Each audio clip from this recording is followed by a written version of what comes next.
June 4, 1943, Mexia, Texas.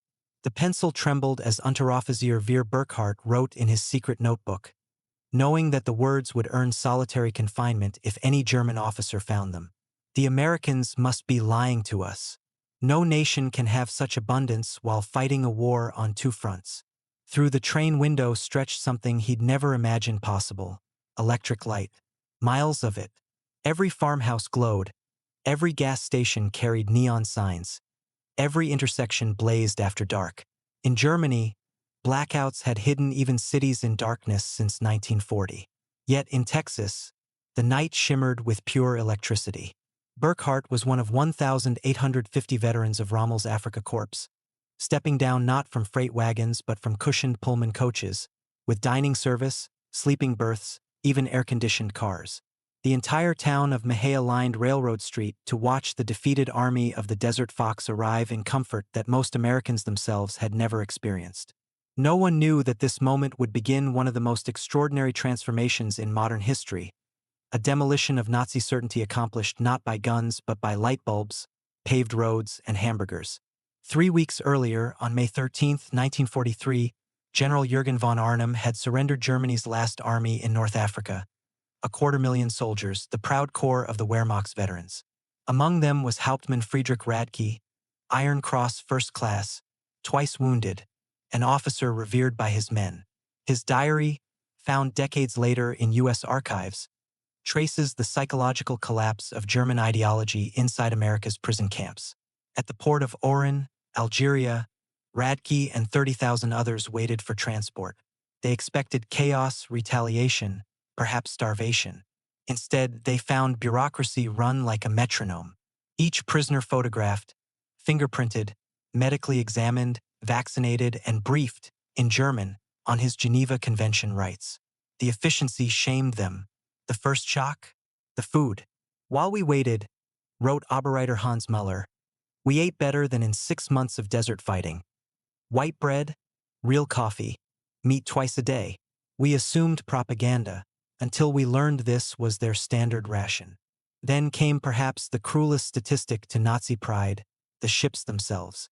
They boarded Liberty ships, floating proof of America's industrial sorcery. The SS Robert E. Peary, one of their transports, had been built in 4 days, 15 hours, 29 minutes. Each identical ship required 250,000 prefabricated parts from 32 states, assembled in yards that hadn't existed 2 years before. At war's height, America launched 3 such ships every day.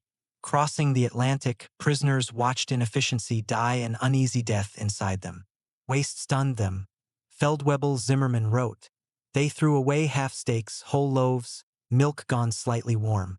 Not to insult us because it meant nothing to them. Their abundance was bottomless. By the time the Liberty convoy reached Norfolk, Virginia, the Germans had glimpsed their conqueror's secret weapon. Mass production fused with casual confidence. On August 2, 1943, mist parted to reveal the Norfolk Naval Base, a sprawl of cranes and ships stretching farther than the horizon of Hamburg. I counted 47 vessels loading or unloading, wrote Gefreiter Johann Weber, former factory worker from the Ruhr.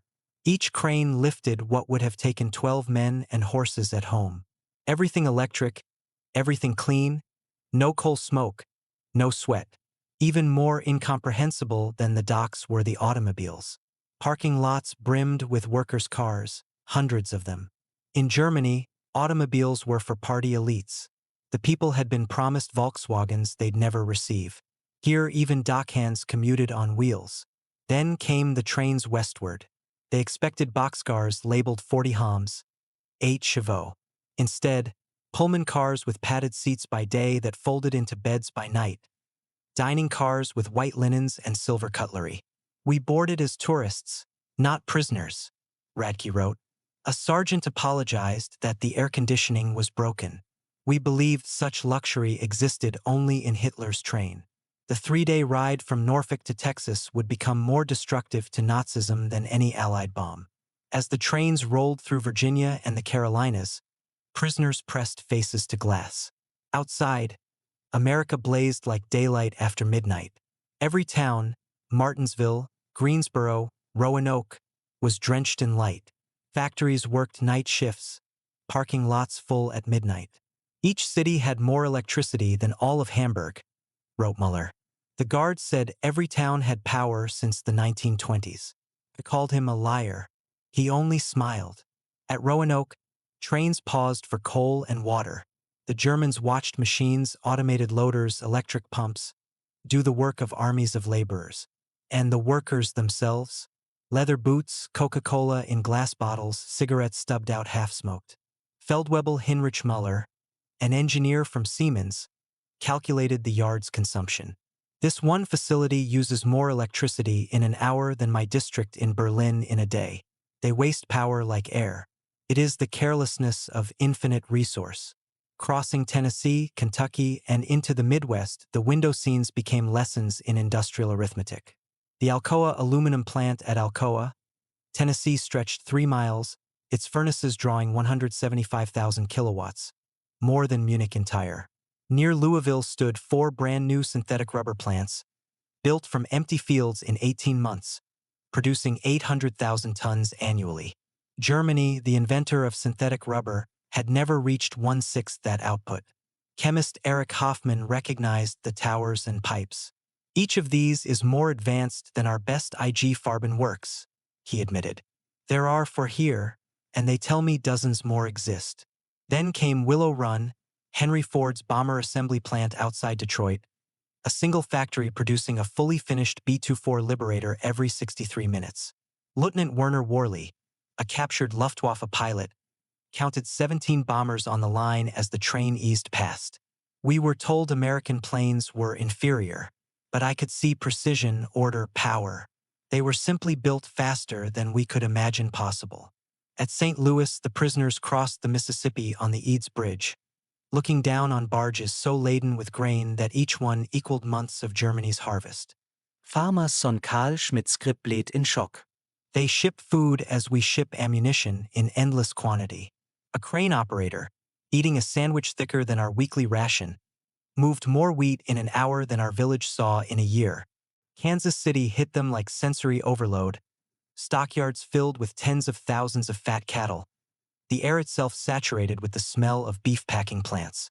They eat meat like we eat bread, wrote Paul Fisher. No, that's wrong. They eat meat as we wish we could eat bread. At a rail siding, an American guard casually bought the prisoners 20 hamburgers for $1. Each burger held more calories than a week of rationed sausage in the Afrika Korps. When the trains halted at Camp Hearn, Texas, disbelief reached its zenith. Built in just 4 months, the camp housed nearly 5,000 prisoners in barracks with electric lights, hot showers, flush toilets, and steam heat. The hospital left German surgeons speechless. X-ray machines, modern operating theaters, cabinets of drugs unseen in Germany since 1941, including a fabled wonder medicine, penicillin. They use it freely, wrote Dr. Friedrich Bauer. Our soldiers die for lack of sulfur drugs. Yet the Americans treat prisoners with their finest healing potion. Cooks discovered walk-in freezers, electric mixers, automated dishwashers. Today we discarded more food than my family has seen in 3 years, recorded Otto Krebs. Regulations required a 10% surplus. I wept throwing fresh bread away. By late summer, labor shortages led Americans to send supervised groups of POWs into fields and factories. The unfiltered drive through the heartland finished the ideological destruction. They saw cornfields like oceans, tractors by the hundred, radio antennas sprouting from every farmhouse. In Houston, Herbert Lang watched a cotton gin powered by electricity from the Colorado River Authority, part of Roosevelt's rural electrification plan. The farmer owned 2 cars, a truck, and the machine that processed more cotton in 1 hour than my village could in a month.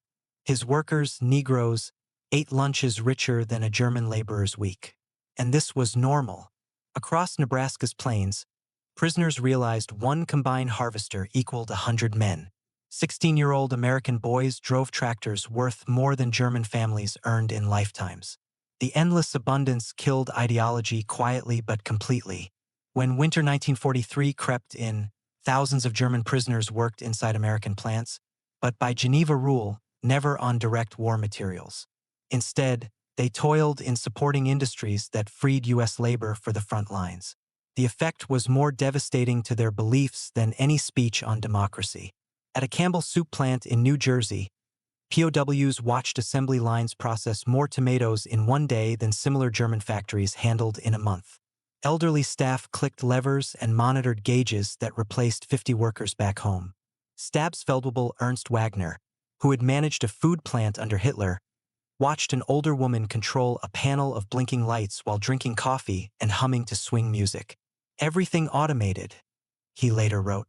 Electric belts, automatic fillers, steam cookers. One woman does what 50 men would. Across the river from Detroit, coal trains carried them past the vast River Rouge complex. Over 100,000 workers produced jeeps, tank engines, and aircraft parts, the entire skyline lit with molten orange glow. The plant swallowed more electricity in a day than all Hamburg, recorded Oberreiter Franz Kellner. The worker lots held thousands of cars, belonging to workers. Our officers barely owned bicycles. The guard chuckled when a prisoner marveled. Two-car families are common, he said. To the Germans, it sounded like myth. They didn't laugh for long. By December 1943, Allied intelligence officers logged a new phenomenon: ideological collapse syndrome. Debate vanished from the camps. Prisoners who had once barked Nazi slogans sat silent, staring at the nightly cascade of electric light curling across the horizon. They had seen too much. Camp newspapers produced by prisoners themselves began shifting from rigid nationalism to open political discussion. At Fort Kearny, Rhode Island, a once defiant paper called Der Ruff began printing essays on economics and democracy.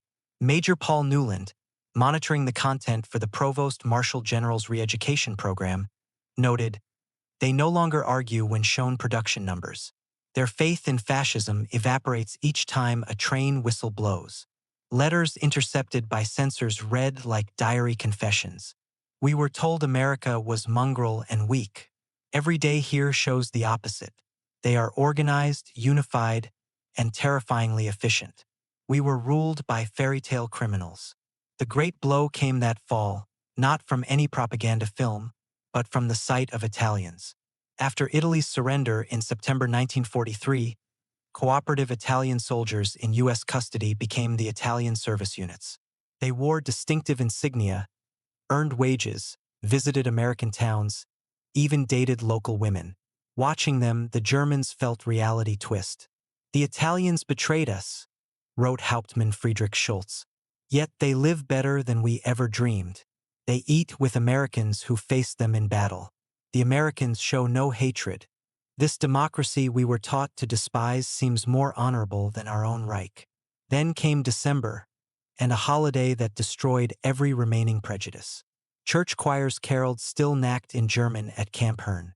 Local families delivered cookies and cakes to men who, months before, had fired shells at their sons.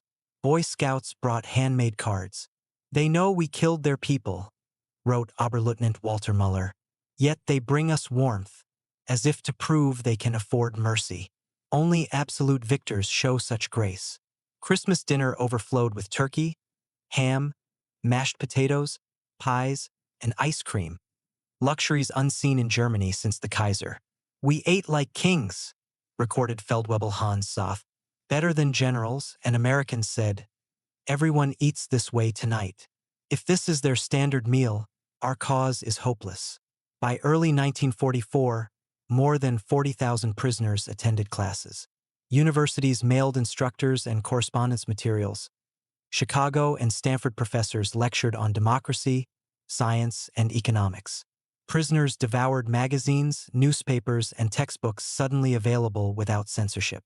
They read every opinion, including criticism of the U.S. government, something unthinkable in the Reich. Physicist Dr. Wilhelm von Braun, formerly of the Kaiser Wilhelm Institute, attended lectures on atomic energy at Camp Shelby, Mississippi. "Jewish refugees taught us without resentment," he wrote later. "They said science belongs to all mankind. They were years ahead of Germany, and they shared everything, even with enemies. That generosity shattered ideology faster than any weapon. Even recreational life became a revelation. Camps screened ordinary Hollywood pictures, not propaganda reels. Gone with the wind, the grapes of wrath. They hide nothing, stated Lieutenant Joseph Kramer. They show poverty, corruption, injustice, and are proud of the honesty. In Germany, such truth would bring prison. Here it earns applause. By spring 1944, America's production lines roared around the clock.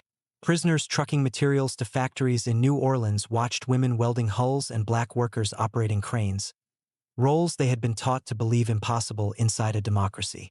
At the Higgins Boat Company, builders of the landing craft later used on D-Day, POWs saw 700 boats leave each month. Over 20,000 workers, including teenagers and grandmothers, filled 3 shifts a day. We were told democracy was chaos, wrote Zimmerman. Yet here every race, every gender works side by side like gears in a gigantic machine. At Republic Steel in Ohio, a single plant produced 10,000 tons of steel daily. Continuous feed furnaces, endless trains of ore, one building outproduced the entire Ruhr region. They waste more steel than we can make, marveled Oberreiter Paul Hartmann. Workers complain of overtime while achieving miracles our slave labor can't touch. Summer 1944 drove the last nail into Nazi economic mythology. On the Great Plains, German prisoners labored in the wheat harvest alongside American farmers and saw machinery that redefined reality. Each combined swallowed 100 acres a day. Each farm rivaled entire German provinces. One American with machines equals 100 of us, wrote Franz Weber from East Prussia. They could lose half their crops and still feed Europe. In California's Central Valley, they picked fruit from endless orchards, then watched truckloads discarded as imperfect. They bury mountains of oranges to control prices, lamented Otto Schultz.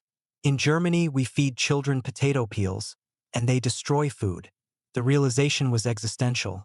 Only a nation with too much of everything could afford to waste so lightly. When news of D-Day reached the camps, disbelief ended. The numbers 6,000 ships, 11,000 aircraft, 150,000 men landing in one morning, proved that the United States now commanded an industrial empire unmatched in history. At Camp Shelby, prisoners watched official newsreels within days. We saw our homeland from above, wrote Friedrich von Tauben. An ocean of machines crossing another ocean. Horses against trucks, courage against resources. The myth of German superiority died on that screen. Through every month of captivity ran a lesson far greater than steel tonnage. The true shock was American kindness extended toward enemies. Messages of family deaths were delivered personally, with condolences. When a POW's wife in Germany sent word she could not feed their children, American church groups mailed parcels through the Red Cross, food for civilians under bombardment. They separate Germans from Nazism, recorded Oberstleutnant Otto Heidmann. They say, "We fight Hitler, not you," and astonishingly, they mean it. Hospitals treated every wound with the same diligence as for Allied soldiers. Psychologically shattered men received therapy, not punishment. They heal even suicides, Dr. Bauer wrote. This is the compassion of the truly strong, the confidence of the victorious.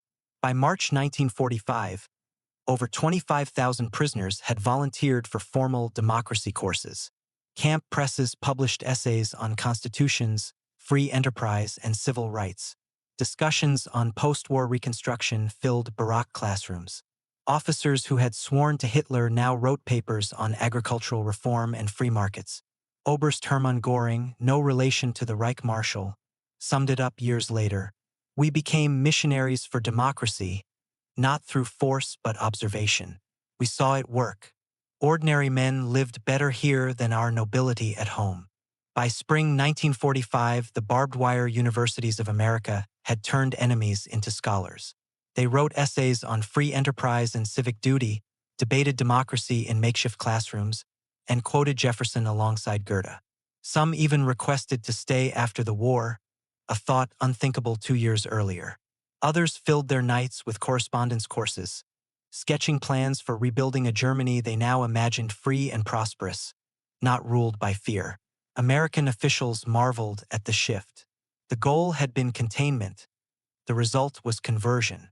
One report declared, We are witnessing the most complete ideological reversal in modern military history. Then came the pictures from home. As Allied armies liberated the concentration camps, photographs and reels were shown in POW theaters under heavy guard. At first murmurs of disbelief, accusations of forgery, then silence so deep that projectors hummed louder than breath. "We thought we were crusaders," wrote Hauptmann Walter Schmidt. "We saw that we were instruments of crime." Men who had clung to tattered pride broke down openly. Those same hands that once saluted now covered faces in shame. The screenings did what battlefields could not, killed the moral illusion of superiority. When Germany surrendered, the Americans prepared their prisoners for more than transport, they prepared them for citizenship. Vocational schools taught agriculture, mechanics, business management. Civics classes explained constitutions and voting. Each departing soldier carried a small library of pamphlets titled Building a Free Germany. Between 1945 and 1946, 371,000 German POWs passed through U.S. camps. They left heavier with knowledge than they had arrived with weapons. "We came to rebuild, not revenge," von Tauben wrote. "They gave us hope when our own nation lay in ashes."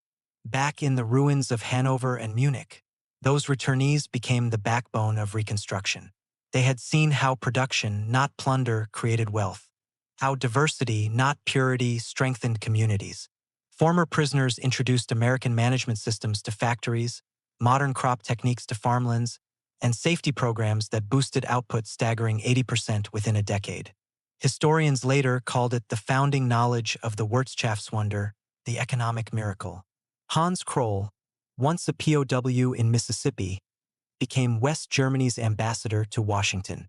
Walter Hallstein, who taught night classes behind barbed wire, became the first president of the European Commission. Rudiger von Marr, another Texas prisoner, served as Germany's representative to the United Nations. Even local farmers returning from U.S. camps revolutionized Germany's agriculture, bringing tractors, hybrid seeds, and cooperative marketing. "We learned prosperity grows from freedom, not conquest," Kroll wrote, "and that freedom begins with dignity." Historians estimate fewer than 1% attempted escape. 95% called their treatment good or excellent. Tens of thousands maintained friendships with American families for decades. In 1985, over 500 former prisoners gathered in Austin, Texas. They brought children and grandchildren to the place where everything they believed had been upended. Dr. Hans Vea, once a POW in Nebraska, addressed the crowd. "We discovered running water, heat, and abundant food. But more than that, we discovered dignity." Kurt Mayer, a one-time sergeant turned Iowa farmhand, added softly, "Those farmers shared their tables while their own sons fought ours. That kindness changed us forever." Then Oberst Hermann Gutz, gray-haired and steady at 78, took the podium for the keynote that silenced the hall. "We came to America as believers in a lie. We left as witnesses to the truth.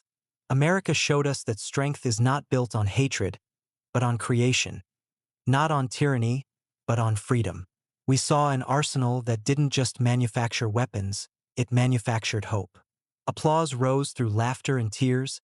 Americans and Germans no longer divided by war, but joined in admiration for what human decency had accomplished where bullets failed. Across 500 camps in 45 states, 12 million man-days of labor had replaced food shortages and factory gaps. Over 40,000 students completed educational courses, 135 camp newspapers circulated weekly, 8,000 prisoners finished university correspondence work, and 5,000 chose to immigrate permanently once peace returned. Each statistic measured something beyond logistics. It mapped the distance between indoctrination and enlightenment. For the German prisoners, every glowing light bulb, every refrigerator, every unguarded bookshelf became a sermon. They realized that freedom could organize men better than fear, that abundance could defend a nation more securely than hatred.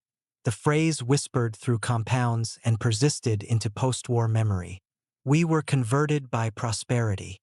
Dr. Arnold Kramer, historian of the program, later concluded, America won the propaganda war without propaganda at all. Every full meal, every working toilet, every light switch spoke louder than any leaflet. When the final ships carried repatriated soldiers home in 1946, they no longer looked like conquerors. They stared across decks toward the receding New York skyline, the skyscrapers glowing like lighthouses against the Atlantic haze, and they understood at last what true strength looked like. They had arrived in 1943 believing America decadent and weak. They sailed back knowing they had witnessed the operating blueprint of freedom itself. Their children would grow up in a democratic Germany bound to those same ideals, part of an Atlantic alliance born not from surrender, but from understanding. The story of the German prisoners of war in America is, at its heart, the story of redemption through revelation. Sometimes the most powerful weapon isn't forged in steel or fired from a gun. Sometimes it is the quiet, radiant evidence of a free society's ability to create abundance, to treat enemies humanely, and to turn even the defeated into believers. The Germans stepped off the train at Mexia, Texas, certain of their worldview. They returned home 3 years later, reborn by the thunder of industry and the light of dignity. They had seen the future, and it worked.